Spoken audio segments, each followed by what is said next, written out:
하나님은 이스라엘 백성들을 택하시고 제사를 명령하셨습니다. 그래서 구약의 상당 부분은 제사 규례에 대한 내용이 많이 있죠. 이스라엘 백성들에게 이 제사를 빼면은 정체성이 사라진다 할 정도로 이스라엘 백성들에게 이 제사 규례는 정체성과 맞닿아 있습니다. 그래서 이스라엘 백성이라 하면은 제사를, 하나님 앞에 제사를 올려드리는 민족이다. 이스라엘 백성이라고 하면서 제사를 거부한다. 그건 이스라엘 백성이라 할 수 없고 이방인이라고 볼 수밖에 없습니다. 이렇게 이 제사는 이스라엘 백성들과 뗄래야 뗄 수가 없는데, 그 제사의 기본은 뭐냐? 속죄, 죄 사함입니다. 모든 제사들이 다 그 제사마다의 의미가 있지만 기본적으로 하나님 앞에 죄를 회개하는 이 속죄의 개념이 꼭 속죄 제사를 제외하고서라도 다 깔려 있어요. 화목제건 번제건. 그렇기 때문에 이 속죄는 무엇이 필요하느냐? 죄의 해결이 되고, 죄의 해결이 돼야 하나님 앞에 관계가 열리고 화목한 관계 안에서 우리의 마음이 하나님과 맞닿기 때문에 이 속죄는 기본 중에 기본 개념이 되는 겁니다. 그리고 이 속죄를 위해서는 뭐가 필요하죠? 생명의 피가 필요합니다. 내 죄를 먼저 하나님 앞에 이렇게 용서받아야 되기 때문에 내 모든 죄를 짊어질 그 제물이 필요하고, 제물이 하나님 앞에 산 제물로 가져오지만 그 제물이 생명을 다하는 그 과정을 통해서 내 죄가 사함받고 하나님 앞에 나아갈 수 있는 자격을 갖추는 것이죠. 그래서 모든 제사에는 이 피의 제물이 들어 있습니다. 물론 곡식으로 드리는 소제나 또 액체류를 부어서 드리는 전제가 있지만, 소제와 전제는 단독으로 드려지지 않고 이 피의 제사와 함께 드려지게 되어 있어요. 그러니까 모든 하나님 앞에 나아가는 제사는 생명의 피의 제사가 드려져야 된다는 겁니다. 그런데 일반적으로는 이러하죠. 그 죄에 대한 혹은 하나님 앞에 소원을 가진 그 사람이 이렇게 자기의 형편에 맞게 상황에 따라서 그 제물을 제사장에게 가져오면 그 제사장이 그것을 집행을 하고 그 간구가 하나님 앞에 올려집니다. 그래서 제사를 드릴 때는 항상 제물도 있고, 제물을 가져온 제물의 주인이 있고, 그 모든 제사를 집행하는 제사장이 있어요. 이게 반드시 있어야 됩니다. 그리고 그 죄가 있을 때마다 하나님 앞에 이렇게 반복적으로 나오게 되어 있어요. 그런데 오늘 우리가 읽은 이 제사, 오늘 이 제사는 속죄일이라는 제사입니다. 속죄일. 이 속죄일 제사는 일반적인 제사하고는 조금 다른 부분이 있습니다. 어떤 부분이 있느냐? 이것은 1년 중에 자기가 죄가 있을 때, 하나님 앞에 요청이 있을 때 수시로 드리는 제사와 달리 1년에 딱 몇 번? 한 번이에요. 1년에 딱 한 번. 그리고 이거는 개인이 자기 개인의 어떠한 뜻을 위해서 가져오는 제물로 이루어지는 제사가 아닙니다. 그러니까 어떠한 개인의 부탁이 들어있지 않아요. 요청이 들어있지 않아요. 1년에 딱 한 번이고, 이거는 대제사장이 직접 감당을 합니다. 그러니까 어떠한 사람이 요청을 해서 드리는 제사가 아니고, 그때 대제사장이 주관하여서 홀로 하나님 앞에 한 번 딱 드립니다. 요청자가 없어요. 그렇기 때문에 대제사장, 그 모든 백성을 대표한 대제사장이 1년에 한 번을 딱 드리는데, 이 한 번 드리는 이 제사에 대제사장이 혼자 드려야 되니까 죄인의 역할을 누가 감당해야 되는 거예요? 대제사장 자기가 죄인의 역할까지 다 그 안에서 감당하게 되어 있습니다. 그리고 특별한 점은 무엇이냐? 다루는 죄가 개인의 죄가 아닌 모든 백성의 죄를 그날 대제사장이 감당하게 되어 있습니다. 특별한 점은 또 뭐가 있느냐? 그 성막 안에서, 보통은 그 성막 안에 성소까지 제사장이 들어가서 그 성소에서 지성소를 향하여 제사를 드립니다. 아시는 것처럼 성막은 성소와 지성소로 구분이 되고, 성소와 지성소 사이에는 휘장, 커튼이 쳐 있죠. 그 커튼 너머에 지극히 거룩한 장소인 지성소에는 뭐가 있습니까? 하나님의 언약궤가 있어요. 그리고 그 언약궤의 특별히 뚜껑의 형상이 양쪽에서 천사가 날개를 펴서 이렇게 웅크리고 경배하는 모습이 있습니다. 그게 이 이쪽과 이쪽에 두 천사가 하고 있기 때문에 이 두 천사가 마주 대하면서 날개를 맞닿게 하고 있어요. 그런데 하나님의 그 성령의 임재가, 하나님의 임재가 바로 그 언약궤 위에 임한다. 그 언약궤의 그 뚜껑 역할을 하는 것을 속죄소라고 하는데, 죄를 속하는 장소, 속죄소라고 하는데 거기에 하나님의 영광이 임합니다. 그래서 이 지성소는 하나님의 영광이 직접 오시는 곳이기 때문에 커튼이 있고 사람이 들어갈 수 있다 없다?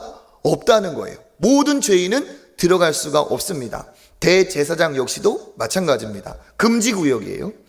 그런데 이때는 속죄일은 어떠냐? 1년에 딱 한 번 대제사장이 홀로 지성소에 들어갈 수 있는 날이 바로 속죄일입니다. 그러니까 아주 특별한 이 제사의 규례죠. 이때 대제사장은 들어가긴 들어가지만 하나님 앞에 직접 나가야 되니까 자기 죄를 어떻게 해야겠어요? 먼저 자기 죄를 깨끗이 해결하고 의로운 자가 되어서 들어가야 됩니다. 레위기 16장 6절 읽어보겠습니다. 아론은 자기를 위한 속죄제의 수송아지를 드리되 자기와 집안을 위하여 속죄하고. 아멘. 자기 자신을 위해 숫송아지를 가지고 자기와 집안 전체를 위해서 다 속죄를 하고 하나님 앞에 완전히 나갈 수 있는 그 의의 자격을 자기 먼저 얻어야 돼요. 이건 아주 특별한 예식입니다. 그래서 이 속죄한 대제사장이 그 속죄일에 하나님 앞에 이제 지성소 커튼을 열고 들어가는데 주목할 것이 있죠. 방금 말씀드렸던 것처럼 여기는 죄인이 동반된 제사가 아니기 때문에 죄인의 역할을 누가 한다고요? 대제사장이 하는 거예요. 그러니까 이 대제사장은 자기 자신을 위해서는 깨끗이 대속했기 때문에 하나님 앞에서는 죄인이 아닌 의인으로 나가는 거죠. 개인적으로는 의인으로 나갑니다. 그런데 이 대제사장이 지금 하나님 앞에 나아가는 이유는 무엇이냐? 17절 읽어봅니다. 그가 지성소에 속죄하러 들어가서 자기와 그의 집안과 이스라엘 온 회중을 위하여 속죄하고. 아멘. 누구를 위해서 속죄한다고요? 그렇죠. 온 이스라엘 회중을 위하여, 온 이스라엘 백성을 위해서 지금 속죄하러 들어가는 거예요. 그러니까 개인적으로는 하나님 앞에 흠 없는 의로움을 가지고 들어가는 것이고, 공적으로는 어떻게 들어갑니까? 죄인으로 들어가는 거예요. 어떤 죄인? 개인적인 작은 이 분량의 죄가 아니라 모든 자기 가족과 이스라엘 온 회중, 온 백성들의 죄를 자기가 다 어떻게 해요? 짊어진 죄인으로 들어가는 거예요.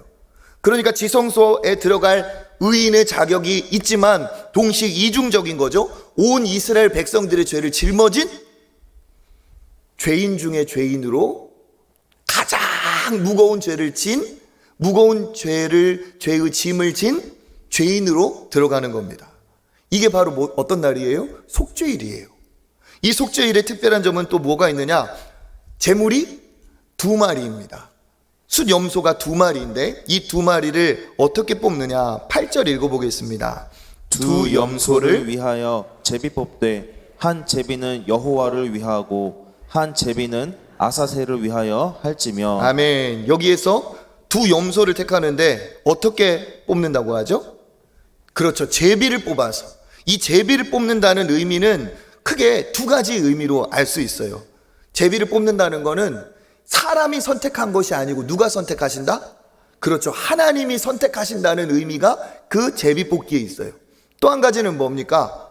하나님이 선택했다는 것은 모든 제물을 다 어떻게 한다는 거예요? 대표한다는 거예요. 그러니까 하나님이 대표할 모든 제물을 대표할 그 제물을 직접 뽑으셨다 하는 의미가 뭡니까? 제비로 뽑는다는 거예요. 그리고 이 제비로 뽑은 2마리는 각각 어떻게 쓰이느냐? 첫 번째는 여호와를 위하여 쓰이고, 두 번째는 무엇을 위해서? 아사셀을 위해서 쓰인다. 이 여호와를 위하여와 아사셀을 위하여 쓰이는 이 2마리의 염소입니다. 먼저 그러면 일부는 뭐겠어요? 여호와를 위하여 쓰이는 이 염소의 제사겠죠? 어떻게 하느냐? 지성소에 이제 속죄한 대제사장이 들어갈 때 그 대제사장은 두렵고 떨림으로 하나님 앞에, 온전하신 하나님 앞에 자기가 조금이라도 악함이 있으면 죽을 그 위험이기 때문에 목숨을 걸고 들어가는 겁니다. 이 두렵고 떨리는 마음으로 지성소에 들어갈 때 그냥 들어가는 것이 아니고 이것 역시도 제사이기 때문에 동물, 이 제물에 뭐가 있어요? 희생이 있어야 되는 거예요. 그러니까 들어갈 때 그냥 들어가는 것이 아니고 그 여호와를 위하여 제비 뽑은 그 한 마리의 제물을 죽여서 그 제물의 생명을 뜻하는 그 제물의 피를 가지고 지성소에 들어갑니다. 제사장은 홀로 들어가는 것이 아니라 이 죄사함을 위한 이 염소의 피를 가지고 갑니다. 한 마리 제물의 피. 아까 말했던 것처럼 하나님이 택하시고 모든 제물을 대표하는 그 염소의 피를 가지고 갑니다. 그래서 그 피를 어떻게 하느냐? 피는 곧 죄를 씻기 위해서 들고 가는 거죠. 그래서 어떻게 하느냐? 하나님의 영광의 임재의 장소인 속죄소 앞에다가 이제 그 피를 뿌리게 되어 있어요. 15절 읽어보겠습니다. 또 백성을 위한 속죄제 염소를 잡아 그 피를 가지고 휘장 안에 들어가서 그 수송아지 피로 행함같이 그 피로 행하여 속죄소 위와 속죄소 앞에 뿌릴지니. 아멘. 그 피를 어떻게 한다고요? 속죄소 위, 속죄소 앞에 뿌린다. 속죄소가 뭐라고 말했습니까? 그 언약궤의 상층, 뚜껑이라고 했죠. 그 하나님의 영광이 임한 그 자리에, 그리고 그 앞에 이 생명의 피를 뿌린다는 의미가 뭐겠습니까? 그 피를 뿌린다는 것은 죄가 씻겨진다는 의미예요. 그러니까 하나님 앞에 직접 나아가서 죄를 어떻게 해요? 하나님을 독대하고 하나님 면전에서 죄를 지금 씻습니다 하는 그 의미를 그 앞에서 대놓고 이제 하는 겁니다. 어떻게? 죄 사함을 위해서. 누구를 위해? 온 이스라엘 백성의 죄를 위해서.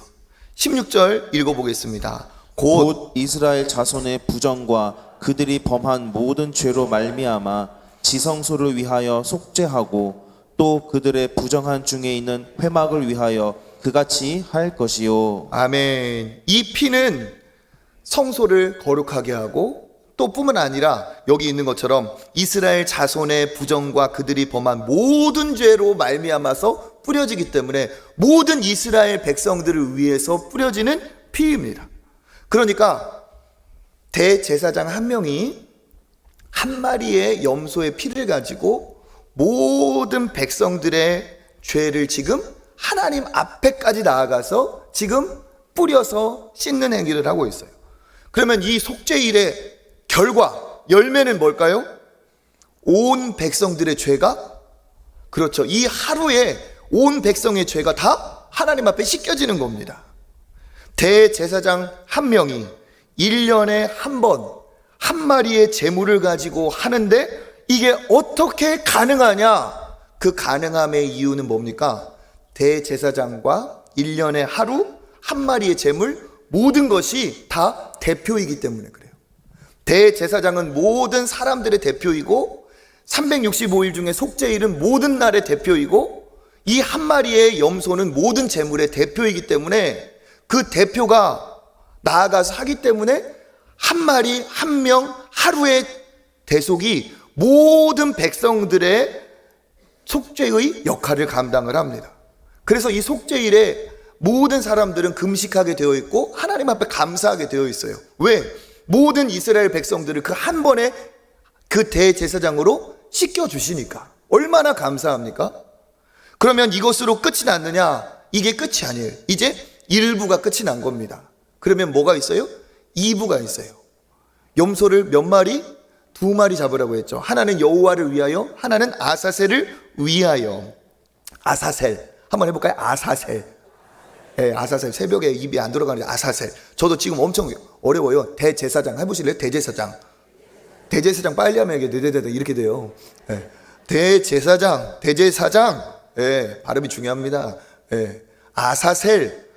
새벽에 무슨 피곤하냐. 잘 들어보세요. 재밌어요.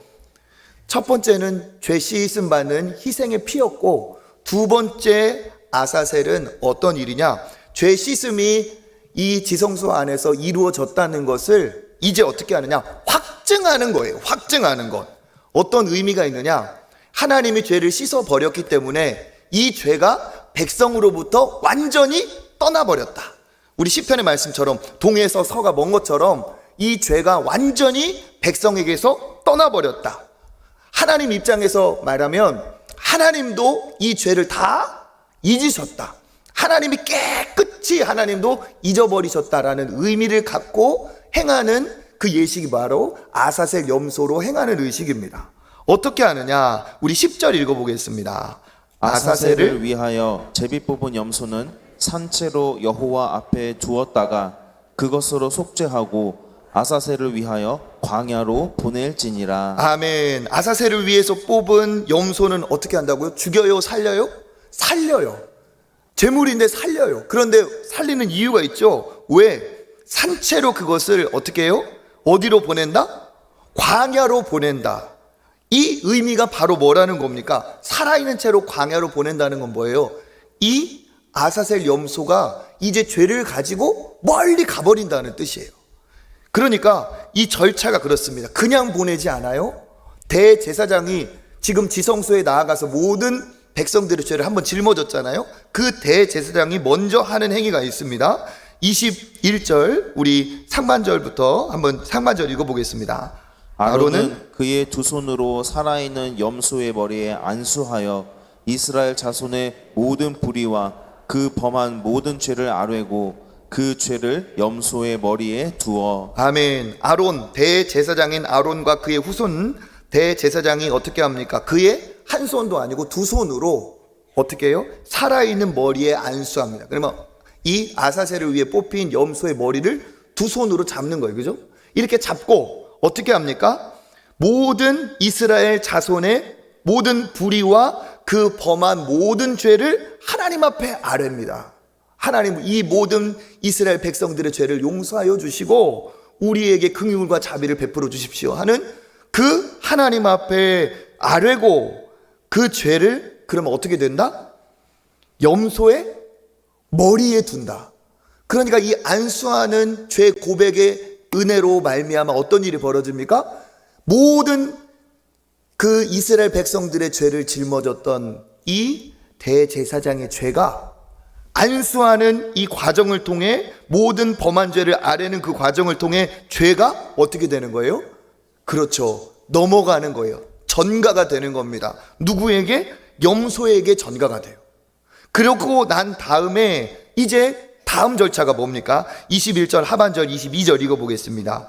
미리 정한 사람에게 맡겨 광야로 보낼지니 염소가 염소가 그들의 모든 불의를 지고 접근하기 어려운 땅에 이르거든 그는 그 염소를 광야에 놓을지니라. 아멘. 이제 그 염소는 모든 이스라엘 백성의 죄를 지금 짊어진 염소가 되었죠. 그 염소를 어떻게 합니까? 미리 정한 자가 이제 끌고 가는 거예요. 어디까지 끌고 가느냐? 절대로 돌아오지 못할 곳까지 끌고 가요. 그래서 22절에 보니까 그들의 모든 불의를 지고 어디까지?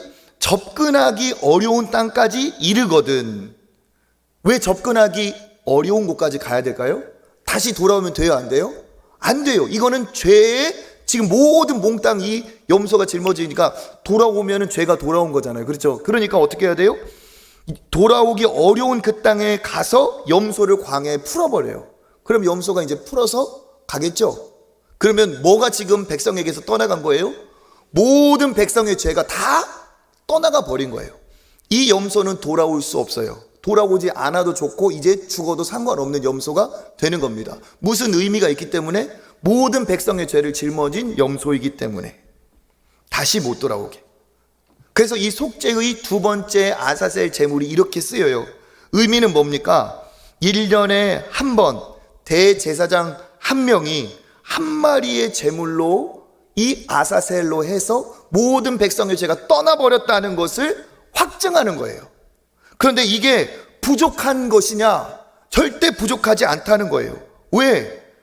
이 염소에게 하나님이 죄를 짊어지게 하셨기 때문에 그 염소가 떠난 것은 죄가 완전히 떠났다는 것을 의미하고 완전한 하나님의 용서를 그 안에 하나님이 담고 계신다는 거예요. 신학자들이 연구를 했어요. 왜 아사셀이라는 이 말이 뭘까? 연구를 했는데 사람들이 찾은 게 있어요. 뭐냐? 아사셀이라는 절벽이 있는 거예요. 멀리에. 그러니까 어떻게 했다는 거죠? 추정을 해보면 이 염소를 끌고 가서 어떻게 해요? 그 절벽으로 밀어버렸다는 거예요.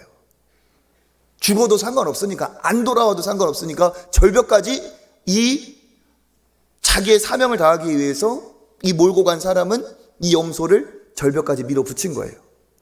그래서 절대 돌아올 수 없는 상황에 이 염소가 놓여졌기 때문에 아사셀을 위한 염소, 절벽으로 향하는 염소, 죽음으로 향하는 염소, 절대로 돌아올 수 없는 그런 염소. 그래서 이게 어떻게 됩니까? 모든 죄가 이제는 떠나버렸고 이스라엘 백성과 죄는 분리가 되었고 하나님 역시도 너희들의 모든 죄를 다 어떻게 잊으셨다 하는 것이 이 속죄일의 두 번째 염소의 쓰임이라는 거예요.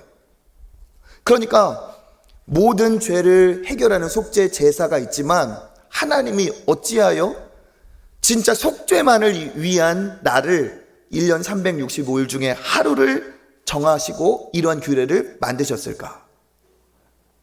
여러분, 우연일까요? 아니면 절대 우연이 아닐까요? 우연이 아닙니다. 이 들으신 대목마다 여러분 뭐가 생각나고 누가 생각납니까? 그렇죠. 예수 그리스도의 십자가가 생각나고 예수 그리스도 그분이 생각납니다.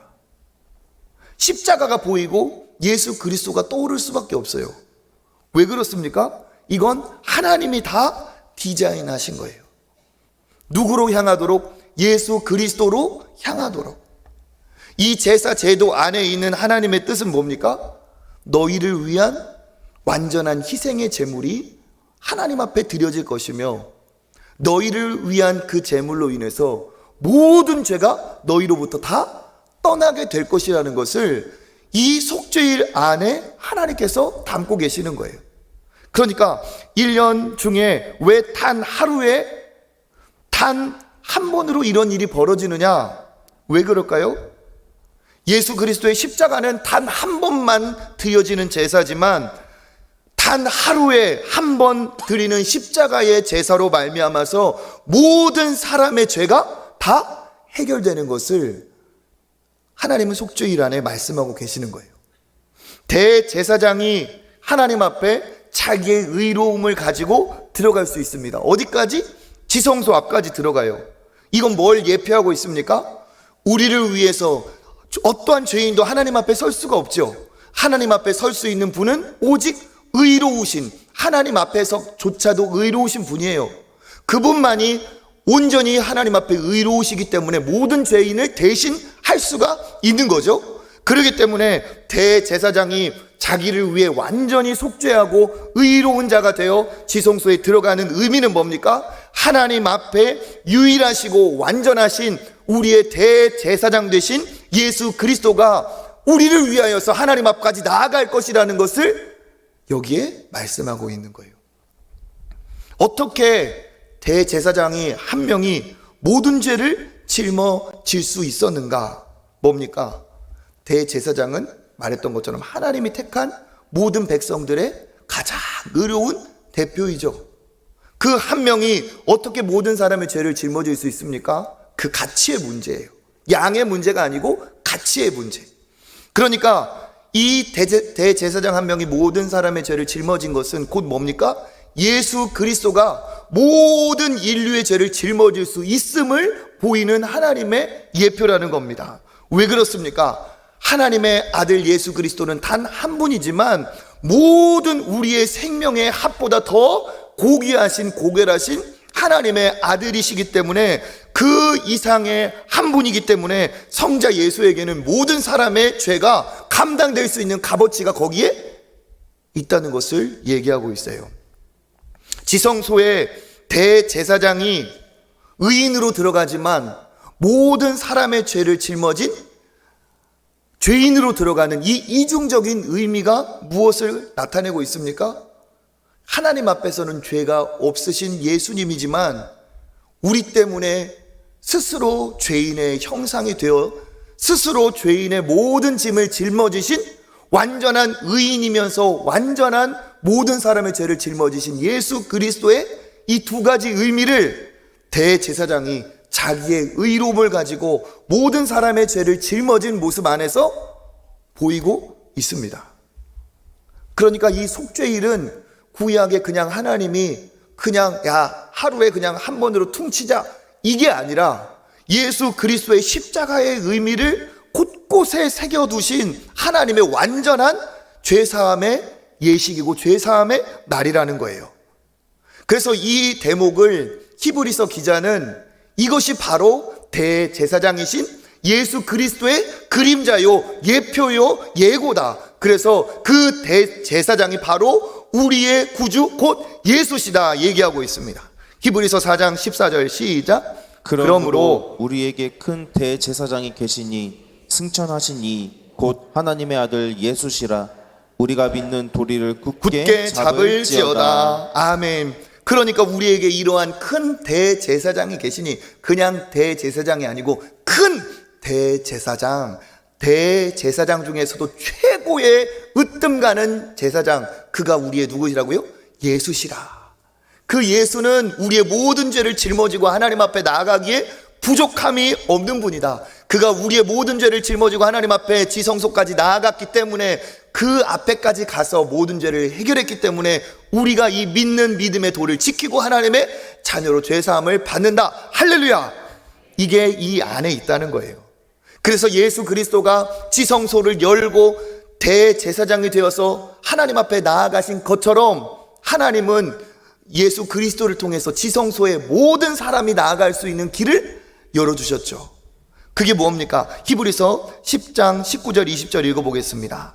그러므로 형제들아 우리가 예수의 피를 힘입어 성소에 들어갈 담력을 얻었나니 그 길은 우리를 위하여 휘장 가운데로 열어놓으신 새로운 살 길이요 휘장은 곧 그의 육체니라.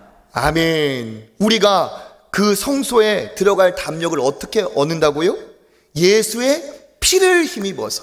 그러니까 대제사장이 들어갈 때 모든 사람들의 죄를 씻기 위한 피를 가지고 들어가서 그 일을 행하듯이 우리 역시도 예수의 피가 있으면, 예수의 생명이 있으면 하나님 앞에 지성소에 나아갈 수 있는 담력을 얻게 된다. 그리고 어떻게 됩니까? 그 휘장이 대제사장으로 인해서 겉여지고 들어가는 수준이었지만, 한 명 들어가는 수준이었지만, 우리의 대제사장이신 예수 그리스도는 완전한 대제사장이 되어서 어떻게 했다고요? 자기만 들어갔다가 나오는 수준이 아니라 자기가 길을 내고 우리까지도 인도할 수 있는 놀라운 목자 되신 대제사장이라는 거예요. 그래서 휘장 가운데로 길을 열어두셨는데 그 길은 무슨 길이냐?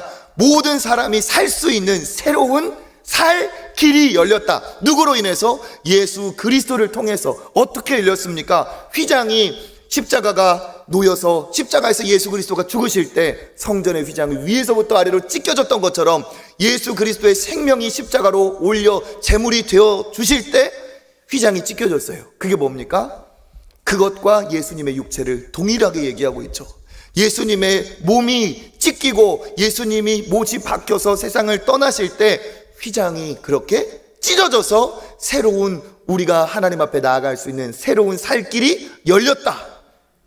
이것이 바로 십자가가 우리의 단 한 번, 단 한 사람, 단 하루에 일어난 일이지만 모든 사람의 죄를 대신하는 대제사장 중에 큰 대제사장인 예수 그리스도를 통해서 완전히 이루어졌다는 것을 속죄일에 우리에게 예고하고 계십니다. 그러니까 예수 그리스도의 십자가가 어떠하냐? 이렇게 생각할 수 있어요.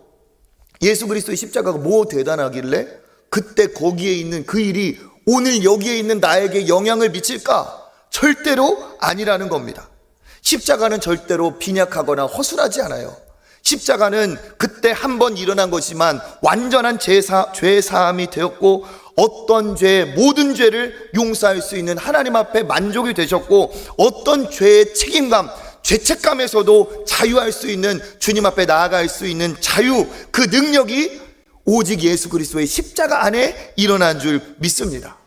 이거는 내 죄가 작아서가 아니고 한 번의 십자가이지만 예수 그리스도의 그 피가 우리의 모든 죄를 해결할 만큼의 어마어마한 능력과 은혜가 있고 완전한 대속이기 때문에 이와 같은 은혜가 있는 줄 믿습니다. 그러니까 우리가 십자가를 붙들면 우리의 모든 죄가 예수 그리스도 안에서 예수 그리스도의 생명에 피 흘려주신 그 은혜로 말미암아 어떻게 된다고요? 깨끗이 다 사라진다는 거예요. 그러니까 혹 이런 수가 있어요. 우리가 회개를 했는데 내가 양심에 찔려. 내가 회개를 해도 이런 죄를 하나님이 용서하실까? 내가 진짜 나쁜 악인인 것 같고 이러한 죄가 용서받았을까? 계속 죄책감에 시달리고 그 죄가 나를 찌를 수 있어요. 그렇죠? 그런데 그거는 정말 어떻게 보면 착한 선한 양심으로 그렇게 행한다 할지 모르겠지만 하나님은 예수 그리스도의 이름으로 용서받은 자의 죄를 기억하지 않으세요. 그럼 누가 기억하고 있는 거예요? 내가 기억하고 내가 그 죄의 죄책감에 시달리고 있는 거예요. 하나님 잊었는데 하나님 그때 제가 너무 나쁜 놈이었어요. 정말 죄송해요. 그래 알았다. 끝났어. 근데 다음날 또 하나님 그때 내가 너무 악한 놈이었어요. 뭐 어제 내가 다 잊었는데 왜 또 들추냐. 그 다음에 또 생각해보니까 아주 나쁜 놈이 하나님도 나를 용서하지 못한 것 같아. 또 하나님 그때 제가 진짜 나쁜 놈이었는데 왜 그러냐 너. 그러지 않겠어요? 우리도 부모인데 자식이 엄마 잘못했어요 죄송해요 용서해달라. 그래 이제 그렇게 하지 말자. 막 안아주고 뭐 용돈도 주고 칭찬해주고 끝냈어. 근데 그 다음날 아빠 근데 그때 내가 진짜 어제 됐다고 했잖아. 괜찮아 이제 끝난 거야. 끝난 거 맞죠? 그래요. 자고 일어나서 근데 아빠 어제 내가 또 막 아무리 생각해도 이거는 내가 아빠라도 용서 못할 것 같아요 막 하면서 막 얘기하면은 또 잊어버렸다니까 그냥 잊어버리고 살아. 알았어요. 근데 막 학교에 가서도 시무룩하고 친구를 만나도 시무룩하고 왜? 내 죄에 내가 찔려서. 누가 제일 좋아할까요? 사탄 마귀가 제일 좋아해요.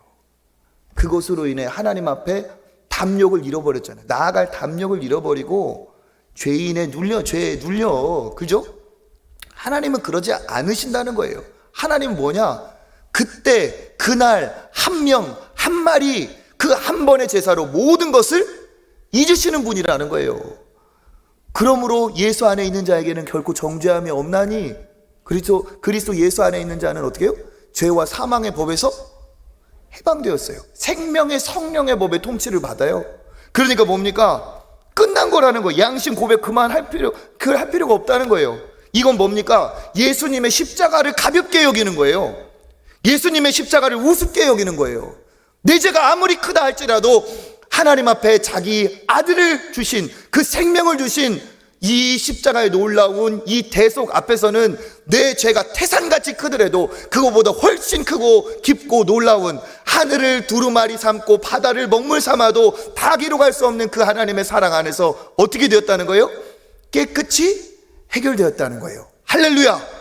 과거의 모든 죄책감에서 여러분 자유하시길 바라겠습니다. 하나님이 용서하셨으니까 자녀 삼으신 거예요. 우리의 모든 죄는 예수 그리스도의 피 안에서 하나님이 용서하신 줄 믿습니다. 예수 그리스도의 피는 모든 죄를 용서할 씻으실 능력이 있습니다. 예수 그리스도의 십자가의 피는 덮지 못할 죄가 없고 씻지 못할 죄가 없는 줄 믿습니다. 왜 그렇습니까? 예수 안에는 절대로 정죄감이 없어요. 예수 안에서는 네가 죄인이다 다 사라집니다. 예수 그리스도의 십자가 앞에서는 모든 죄가 힘을 얻어 잃어버려요. 그리고 어떻게 됩니까? 그 예수 그리스도의 생명 주신 사랑 안에서 그는 자유함을 얻을 수가 있습니다. 은혜의 보좌 앞에 담대히 나아갈 수가 있습니다. 그것을 가르쳐 주시려고 너의 행위가 아니라 너의 의가 아니라 네 노력으로 구원받는 게 아니라 오직 예수 그리스도로 온전히 구원받는다는 것을 가르쳐 주시기 위하여 하나님은 속죄 제사 중에 으뜸인 속죄 일을 만드시고 우리에게 예수 그리스도를 바라보라 하고 계시는 거죠. 그러니까 1년에 딱 하루에 어떻게 모든 1년의 죄가 그 하루 만에 해결이 되느냐, 어떻게 한 명 대제사장으로 모든 사람의 죄가 해결이 되느냐, 어떻게 한 마리의 염소인데 모든 재물보다 그 능력이 있느냐, 다 어떻게 한다는 거예요? 하루고 한 명이고 한 마리의 피이지만 모두 하나님께서 선택하시고 대표로 세우신 것이기 때문에 가능한 줄 믿습니다. 그러니까 십자가가 과거에 거기에 그 한 사람의 이야기 아니냐, 그렇게 얘기할 수가 없는 거예요. 십자가는 뭡니까? 지금 여기에 우리 모두의 죄를 해결할 수 있는 은혜와 능력이 십자가 안에 있음을 믿으시기를 축복합니다. 그래서 이 죄가 완전히 해결됐음을 하나님이 다시 한번 강조하고 못 받기 위해서 어떻게 하셨어요? 그냥 희생 제사만 드리고 끝나지 않고, 왜? 거기서는 백성이 보지를 못하죠. 희생 제사로 끝나지 않고 어떻게 하셨어요? 아사셀 염소를 가지고 모든 백성의 머리에 죄를 그 염소의 머리에 안수하여 전가시키고 그걸 어떻게 했어요? 그거를 보내버렸어요. 그게 바로 뭡니까? 아사셀 염소? 거기에서 무슨 단어가 나왔어요? 희생양이라는 단어가 거기에서 나왔어요. 희생양이라는 단어가 뭐죠? 스케이프고트예요. 스케이프고트. 스케이프라는 건 무슨 말입니까? 이스케이프, 탈출하다는 거예요. 그러니까 고트, 염소죠, 그죠? 탈출한 염소, 떠나버린 염소가 왜 희생양이야? 그렇죠? 그 의미가 뭐예요? 그 염소는 모든 사람의 죄를 짊어지고 떠나버렸기 때문에 희생당한 거잖아요. 그렇죠? 그러니까 그 희생양이라는 단어도 이 어원에서 왔다는 거예요. 이 아사셀 염소가 모든 죄짐을 지고 절벽으로 떠나서 죄가 다시는 돌아올 수 없게 된 것처럼 우리의 모든 죄에 대한 책임은 십자가에서 예수 그리스도가 담당하시고 완전히 해결한 것을 여러분 믿으시기를 축복합니다. 예수 십자가 안에서 모든 내 죄는 힘을 잃고 완벽한 하나님 앞에 끝이 이루어진다는 거예요. 그래서 어떻게 됩니까? 예수 십자가를 붙든 자에게는 하나님께서 용서의 은혜를 주시는 줄 믿습니다. 그러니까 우리가 예수 십자가를 붙들면 우리의 모든 죄가 해결이 되는 거예요. 얼마나 기쁘고 얼마나 감사합니까? 내 자신을 보세요. 구원받을 수 있는 은혜, 능력 없어요. 나는 천국이 아니라 지옥이 딱 맞는 사람이에요. 그런데도 불구하고 우리가 하나님의 자녀로 천국 갈 수 있다고 이렇게 담대히 선포하는 이유가 뭡니까? 그날 그때 한 명이지만, 한 번의 십자가지만 모든 사람을 다 살리실 생명의 제사가 예수 그리스도로 드려졌기 때문임을 여러분 믿으시길 축복합니다. 그러니까 우리의 입장으로서는, 하나님의 입장에서는 유리창을 깨서 이거를 변상을 해야 되는데, 하나님은 완전히 그것을 깨끗하게 변상을 해버렸어요. 어떻게? 우리는 유리창을 깬 정도라면 하나님은 건물 통째 제일 고가 최고의 비싼 빌딩 값을 지불한 거나 마찬가지예요. 그러니까 유리창이 크냐 작냐, 유리창이 두껍냐 얇냐, 1층 꺾겠냐 10층 꺾겠냐 상관없어요.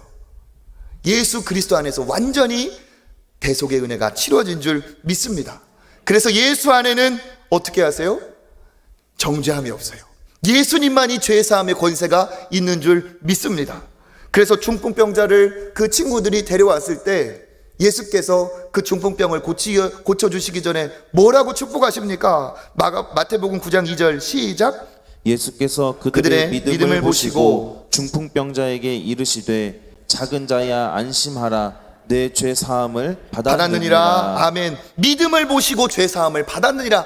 오직 믿음으로 구원받을 수 있는 이유, 십자가를 믿는 믿음으로 구원받을 수 있는 이유는 십자가에서 예수께서 다 해결하셨기 때문에 그래요.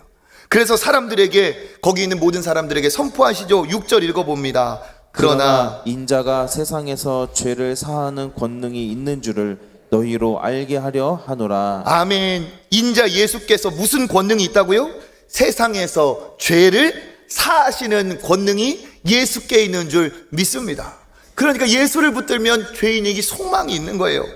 이사야 선지자는 뭐라고 예언하고 있습니까? 이사야 43장 25절 시작. 나 곧 나는 나를 위하여 내 허물을 도말하는 자니 내 죄를 기억하지 아니하리라. 아멘. 내 죄를 어떻게? 기억하지 아니하리라. 히브리서 8장 12절 시작. 내가 그들의 불의를 긍휼히 여기고 그들의 죄를 다시 기억하지 아니하리라 하셨느니라. 아멘. 할렐루야. 죄를 다시 기억하지 않는데요. 하나님이 다시 기억하지 않는데요.